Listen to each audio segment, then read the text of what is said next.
last few years, we've been attending to represent Alexander Hamilton's New York Provincial Company of Artillery.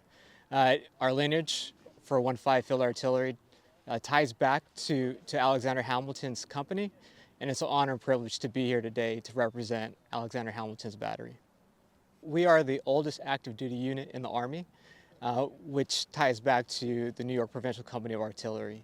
So the connections and ties that we have, it's pretty awesome to actually come out here and see the ground and the contributions that the unit played in the American history. So it's actually a great opportunity. As a commander, it is a commander's responsibility to provide purpose, direction, and motivation, but also to inspire the soldiers to do something they normally wouldn't have to do. I think as the soldiers saw General Washington on the battlefield, it was an inspiration to continue fighting and to fight for the ideals and why they were actually there that day.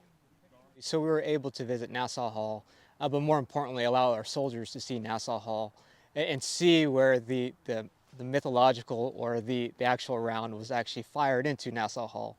But to have that opportunity and have the history preserved to allow our soldiers to understand the history and the contributions of the organization and the play that it had on the American Revolution was phenomenal. We have participated in almost every campaign since the American Revolution, and it is extremely important that our history is written, but more importantly, we preserve our history so our soldiers can understand the contributions and the sacrifices that the soldiers made to ensure that our Army and our country still stand today. It's extremely important to preserve our history, but more important, honor our legacy. And that's what it really means to me as a commander of 1-5 Field Artillery, is that with those contributions, we're allowed to maintain and remember those contributions for future generations in the future.